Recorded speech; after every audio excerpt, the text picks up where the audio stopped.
Good morning students and welcome to my YouTube channel. Today in this video lesson we will study breathing and exchange of gases. In this video we will study breathing and respiration, human respiratory system, mechanism of breathing, respiratory volumes and capacities, transport of respiratory gases and respiratory disorders. So first of all we have to know what is breathing and how is it related with respiration. The process of exchange of oxygen from atmosphere with carbon dioxide produced by the cell is called breathing. It occurs in two stages, inspiration and expiration. During inspiration, air enters the lungs from atmosphere and during expiration, air leaves the lungs. Now, how the breathing is related with respiration? If we compare the two processes, breathing is simply an intake of fresh air and removal of foul air, while respiration is the oxidation of food to form carbon dioxide and water and energy. Secondly, it is the breathing is a physical process and respiration is a biochemical process. During breathing, no energy is released, and in respiration, energy is released in form of ATP. And in the last, we can say that breathing is an extracellular process and respiration is an intracellular process. Different animals have different organs for gaseous exchange, and these organs are called respiratory organs. Sponges, coelentrates and flatworms respire through their entire body surface. The earthworms also respire through the skin.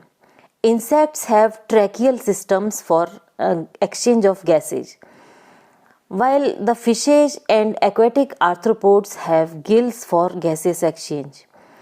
The land animals, including amphibians, reptiles, aves and mammals, have lungs for respiratory exchange of gases.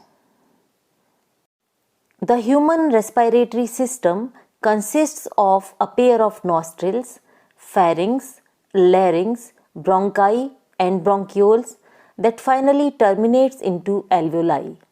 The nasal chamber opens into pharynx that leads to larynx. The larynx contains voice box, or we say that sound box, that helps in sound production. The trachea, primary, secondary and tertiary bronchi and initial bronchioles are supported by incomplete cartilaginous rings to prevent collapsing in absence of air.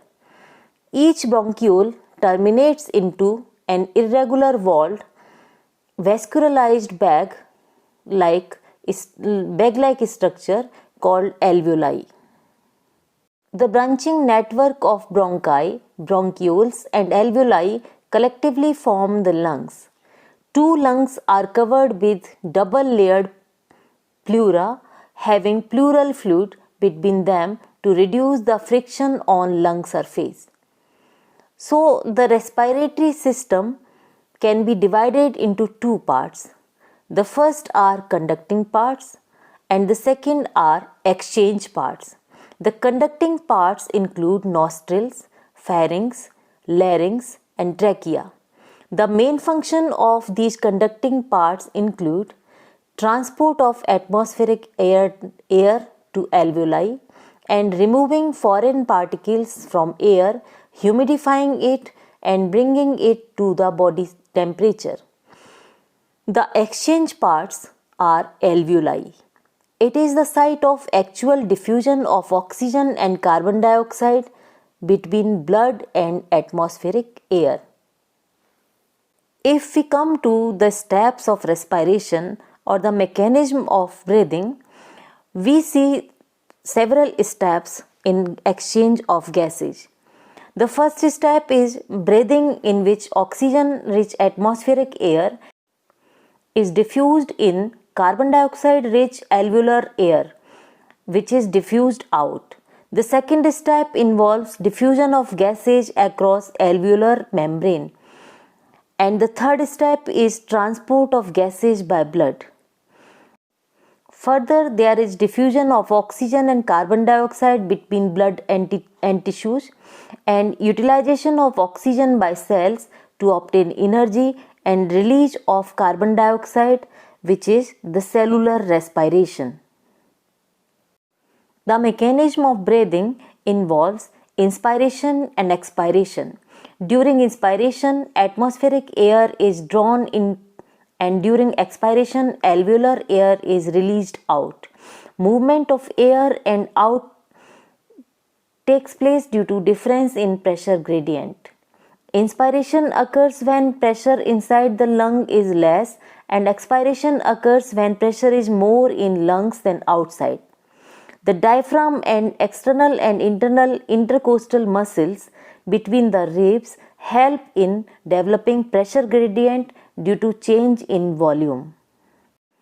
The contraction of intercostal muscles lifts the ribs and sternum, causing an increase in volume of thoracic cavity that results in decrease in pressure than the atmospheric pressure.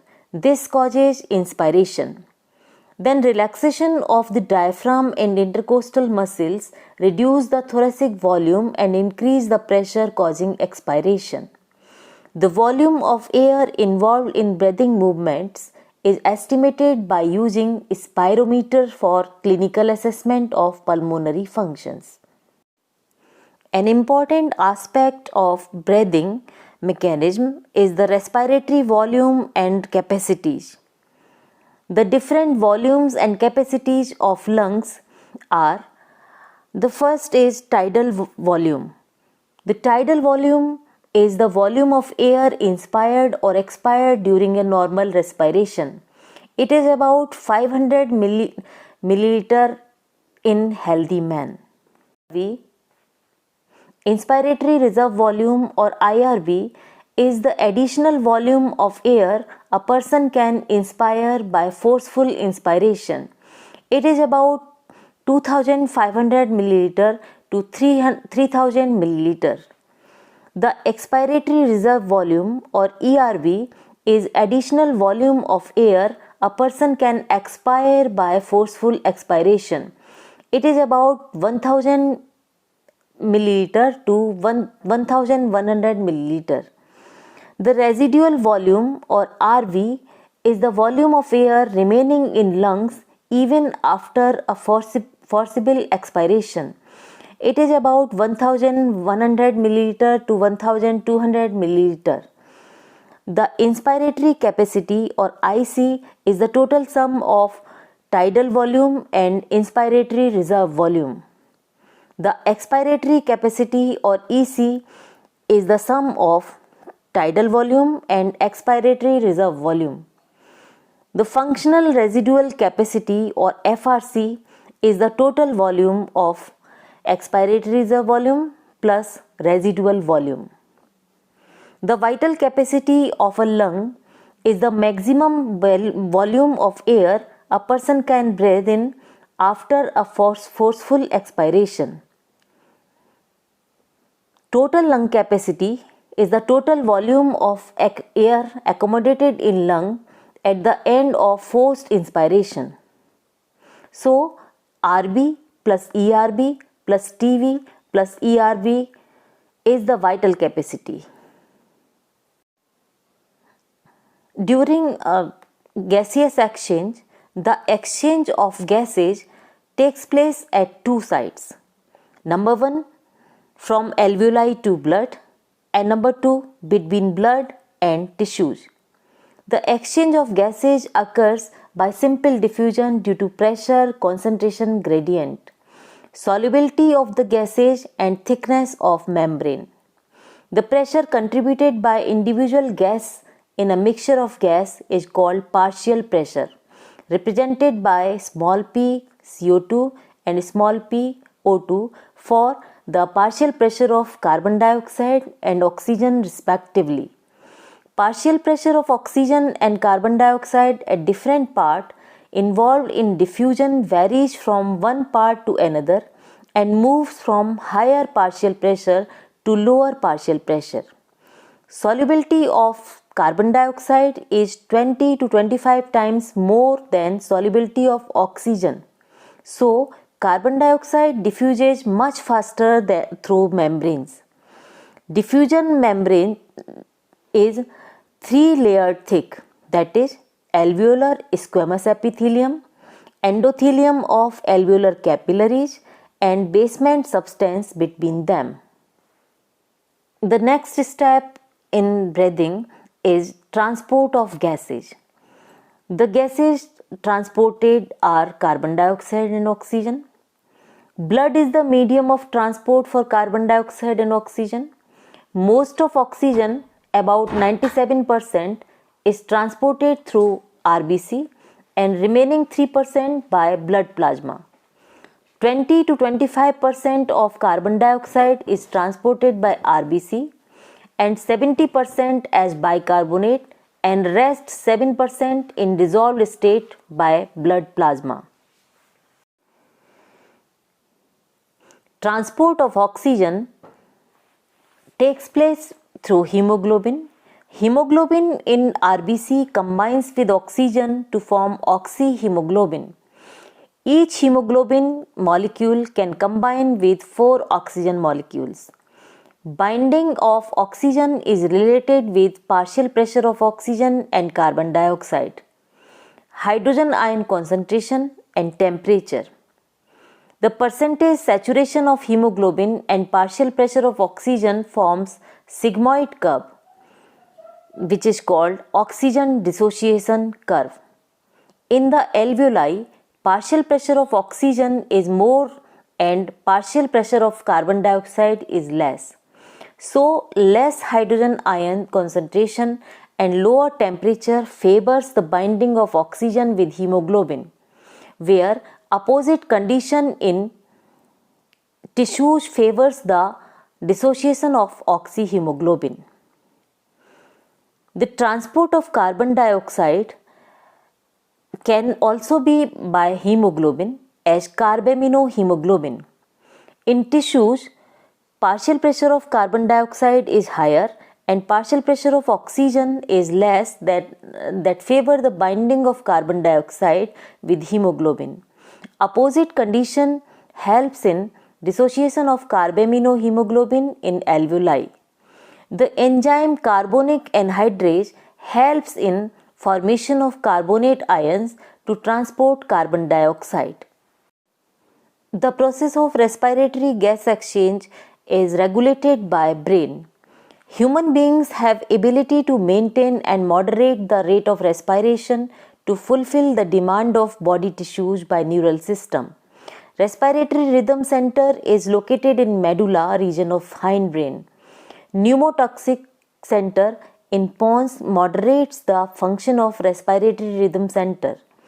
Chemosensitive area near rhythm center is highly sensitive to carbon dioxide and hydrogen ions that ultimately control the respiratory rate.